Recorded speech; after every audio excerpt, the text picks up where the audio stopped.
Douglas Carswell, President and CEO, Mississippi Center for Public Policy. Douglas, good morning, sir. How are you? Good morning, Paul. How are you? Thank you for coming in, my man. I appreciate it very much. There are a lot of things going on.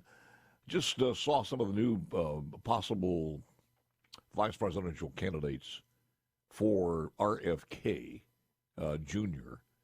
Nicole Shanahan, not too familiar with that name. Jesse Ventura, we know about. Tulsi Gabbard. Aaron Rodgers, of course, Rand Paul, and Andrew Yang. Man, some people who are far left and left, other than Tulsi Gabbard. I think that would be a good hit, but she probably wouldn't go on that ticket. I'm not sure. You've been following everything going on. What's the top one or two things as far as the legislature and the bills that are still alive that's in your radar? I think the really interesting bills are those that are going to give Mississippi real change. It's quite easy during a legislative session to get caught up in battles over bills that actually turn out to be little more than froth. But what are the really big strategic changes? And I think there are two or three potential bills that actually, if they go through, would really change things. And I think top of that list is something called the Inspire Act. Now, this is Rob Robertson's bill. It would put not just an extra $250 million into Mississippi's public schools, it would make sure that that money actually got where it's needed to go, into the classroom. We've got a really bad system at putting money into the classroom. We spend a lot of money. You would have heard politicians talk about putting more into education. It's not a very good system that we've got at the moment, the MAEP. It's a sort of clunky Soviet-era system. The Inspire Act that Rob Robertson has come up with would actually allocate money to each child. Every child in Mississippi would get a weighted entitlement, and it would really transform the education system. So I think that is probably the number one big strategic reform on the horizon. Before you move on that one, I'm going to ask you, it's almost like one of these TV shows on HGTV. Do we buy a new house or do we remodel the house? Because it inspires a whole new house to fit today's family. MAEP is saying, let's just remodel the house and do the same thing for that one room, and that one room would be allocation of redirecting allocations. So how do you explain that?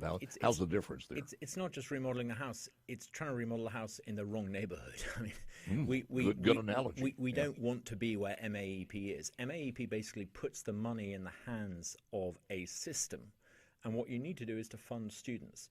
Every student has different needs. And some students might want to do some things and others do other things. If you fund the system, the students almost become the afterthought.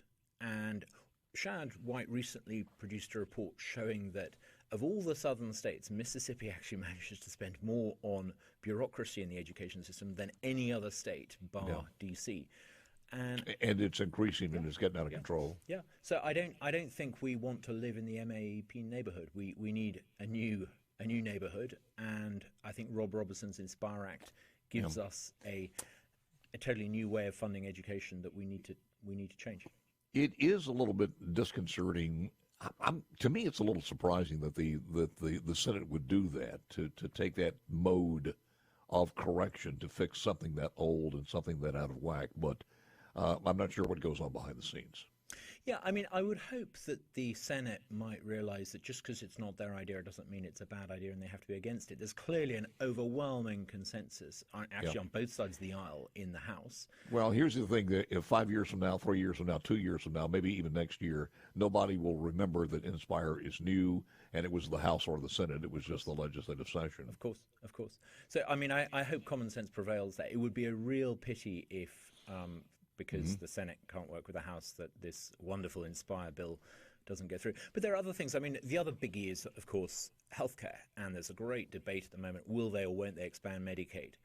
Now, I don't really want to get into that. You've heard lots of people talking about that. Far cleverer people than me will have lots more to say on it. But there's one thing that we could really do to transform healthcare in Mississippi. And there are two bills that would do this. One is Hank Zuber's Certificate of Need Repeal bill, and the other is I think it's Lee Yancey's, I think it's HB 848. Now, if these two bills go through, they will help repeal the intentionally restrictive laws known as Certificate of Need laws, which explain why Mississippi has suboptimal health outcomes. What's Zuber's number? Do you know? Do you have it on there? I think it's HB 848. How about the other Senate bill is? I'd need to look that up. That's All right. Hank Zuber's bill. It's a broader certificate of need repeal bill, but both of them are really, really good. And if both of those went through, we'd need to know the exact shape of what the Zuber bill entailed.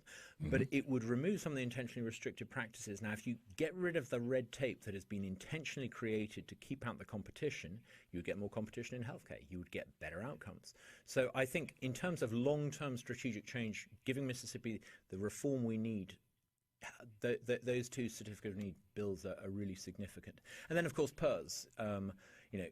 That is a huge strategic question. Some people might unkindly say that the current people running the PERS scheme have been asleep at the wheel. I wouldn't dissent from that. Now, finally, by putting in a new management board, I think we might be able to address things that should have been addressed a decade ago. But even changing the board is not going to change the math. Fundamentally, like Texas a decade ago, like Arizona several years ago, we need to change the system so that the math adds up, and the sooner we do that, the better. Back to education, I was looking at some of these. HB 867, student transfers, remove requirement. Jansen-Owen bill referred to the Senate Education, so it's still alive in yesterday's work.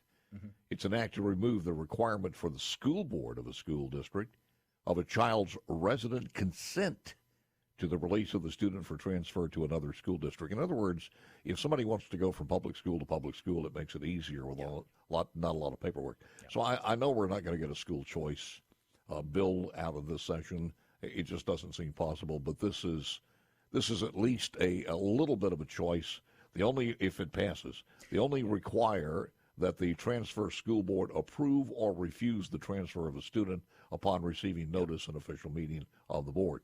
To authorize the sibling of a lawfully transferred student to enroll in the transferee school district at the discretion of their parents, or legal guardian. And one more, to provide that the transfer student athletic eligibility shall be determined by his or her fall semester. And they also cover every other concern in here, to provide for the allocation and disbursement of funds of the receiving school district upon the completion and certification of the student, so the money follows. And also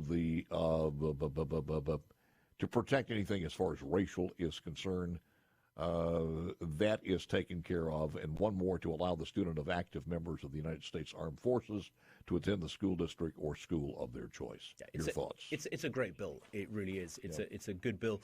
I think at the moment people don't realize how restrictive the system is. It's if you want to transfer from one district to another, the sending district can veto it as well as the receiving district. Now, I think it's right that the receiving district should be able to say, hey, we don't have any space here.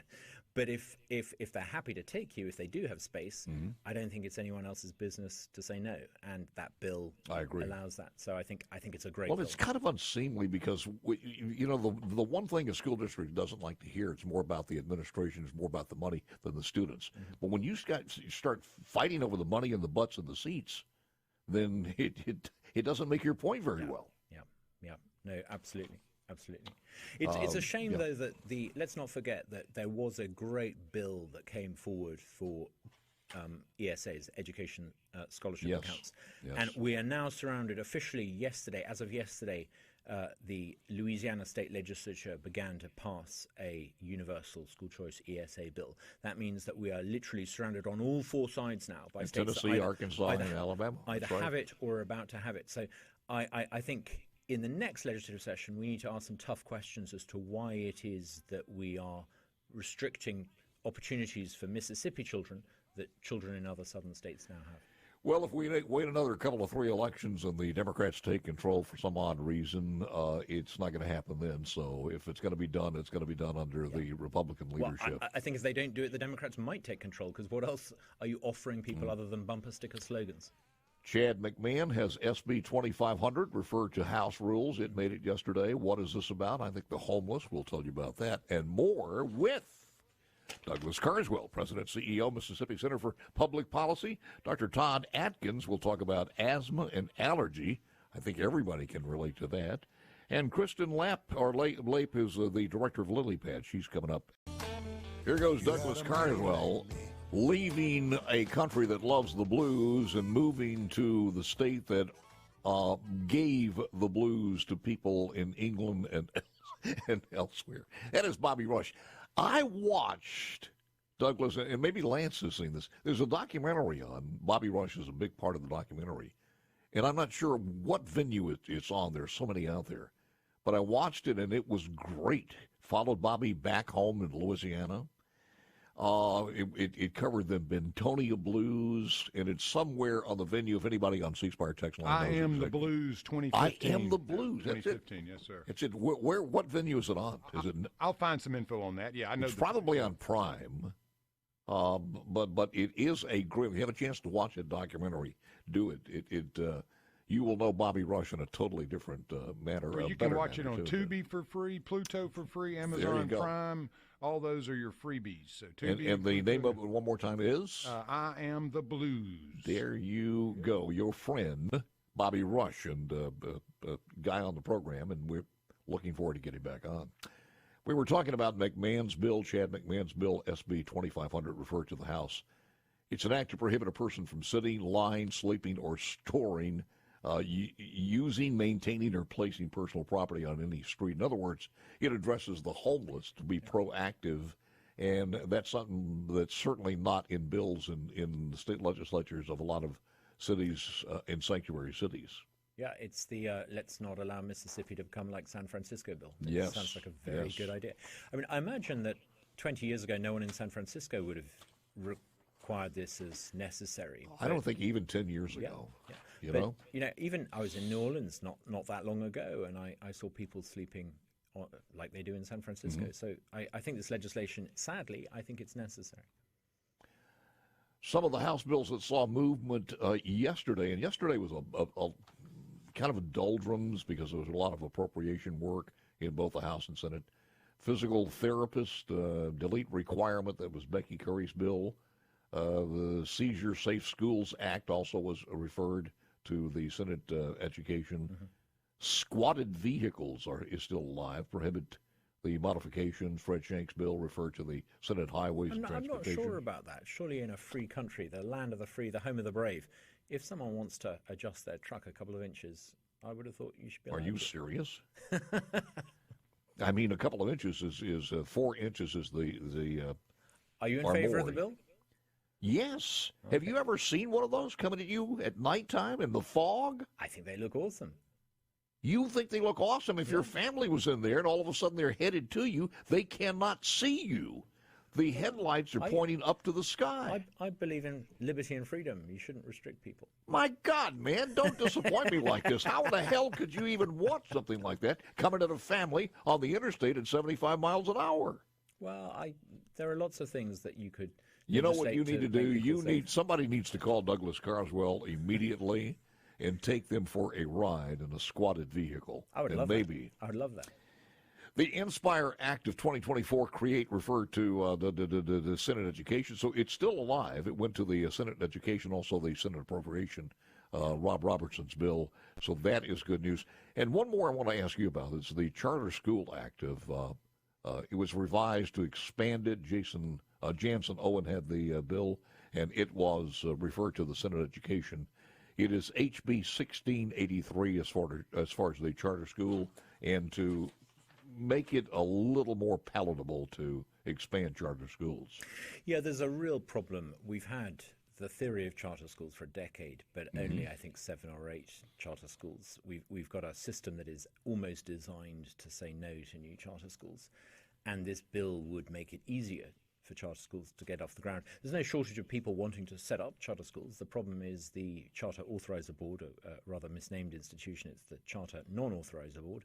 And I do think it requires change. We should take away its monopoly. We should allow universities, like in other states, to authorize charter schools. I think this is a good bill. I hope it goes through. Go ahead. Is that okay? There are other things on education, but there is a limited special needs choice program, and I think there's some legislation to extend that. But the real biggie that we were hoping for was a bill on ESAs. Unfortunately, as we mentioned before, that isn't happening. But I think both of Jansen Owen's bills are really good. You guys have followed this as far as the Mississippi Center for Public Policy, as far as cons, and we've talked about this for years and years and years. Are you enthused by this one, or do you have any confidence that this was going to go through, or where are you with the? With this bill, if Hank Zuber's bill was to extensively repeal certificate of need, it would be wonderful. It really would transform people's ability. So it's marginal. It doesn't do everything. Well, I mean, even if Lee Yancey's slightly lesser bill, 848, goes through, if we can show the vested interest that repealing con doesn't, the sky doesn't fall in, I think that will be a significant win. Look, this legislation's been on the statute book for 40 years, and the House up until now hasn't even been prepared to allow it through committee to be debated and voted on the floor. Yeah. So this is progress. What I don't understand is sometimes I think it's good to be unaware or dumb on some of these things because you can ask the questions. But I do not understand if there is a hospital that is dying in a small market and somebody wants to come in, open an office that is a diagnostic service that is not available at the hospital because they can't afford it, they don't have enough patients, et cetera, they haven't cultivated that patient role, then why is that a competition? Yeah, it seems to be you have to have a con to come in, and we'll have to go through all of this hoopla because later on, 10 or 15 years, we're dreaming about putting this service back in. So we can't have it, and that hurts the people. Yeah, I mean there are 19 different areas where you've got con and on the one hand you've got lawmakers saying we need to make sure people have better access to mental health services. Right? Okay, so why do we restrict that? People say we need to make sure people have better access to diagnostics. Okay, so why do you intentionally restrict that? Removing con would address a lot of these issues. But 30 or 40 years ago, the way people accessed healthcare was very different. There was much less specialization. You tended to have to go to a general hospital for things where you can now go to a specialist clinic. Certificate of need prevents the change that we need to see in the way we deliver healthcare. It sort of traps us back into a sort of 1960s model of provision. When there are literally thousands of bills, sometimes we just have to have kind of an overview of what's going on. And one of those is, we talked about this for 10 or 15 years. It seems like there's some possible movement on physical therapists, and with several bills still alive. So your thoughts on that? I think that would be good. The more we can remove these restrictions and this red tape, the better. But I think if you want a broad picture of what's going on in the legislative session, the real story is how the House is the source of innovative ideas that will change and transform Mississippi. I think the really interesting question is, why is the Senate so often not coming up with big picture ideas? And why are they so often against the ideas that are presented to them? That really is, I think, the fundamental question. Why is the House driving the change we need, and why is the Senate so often the roadblock to reform, and what can be done to change that? You do develop a personality from your legislation, especially now since the transparency is out there as far as video on YouTube and audio, and we as a talk station network keep people informed. And their personality is exactly what you just said as far as the Senate is concerned. I know, and I genuinely am puzzled by it. But the good news is that the House and the new Speaker is such a force for change. And I think one of the things I'm really excited about is at the end of the session, our organization, Mississippi Center for Public Policy, is going to be hosting Speaker Jason White, who's going to be talking a little bit about his vision for Mississippi. And I think some of that big picture thinking is exactly what the state needs. What's your big picture thinking as far as Medicaid expansion? I'm not instinctively in favor of hosing federal dollars at the problem, but I do think that conservatives like me need to answer the question, okay, what do we do for someone on $30,000 whose family doesn't have access to healthcare? How can we, if we are going to expand Medicaid, okay, let's say we agree that we expand Medicaid, how do you do that in a way where they're guaranteed work requirements? Because I think until you can show that you're not going to be subsidizing people who are currently privately providing for healthcare, until you're not going to be subsidizing people who aren't in work, I think you've got real problems. So I think it's 50-50. Do you think the bills that are there now, still alive, address that? I don't think as far as the House is concerned? I don't think they do. I think there's very little reassurance that it would be anything other than a form of subsidy. One final quick question here. This has nothing to do with stateside. What's the buzz overseas? I played a cut from Australia. We play some from different places. What's the buzz on Joe Biden overseas? I think in Great Britain, there's bafflement. How can it be that a country as innovative as the United States, a country that has led the free world for so long, can produce in high office someone who, no disrespect, but he's just getting on a bit. I think there's sort of bafflement. Surely America can do better. Bafflement is a good word over there. Here it's kind of whoppy-jawed, but they're the same thing. Thank you, man. Appreciate it very much. Douglas Carswell, President and CEO, Mississippi Center for Public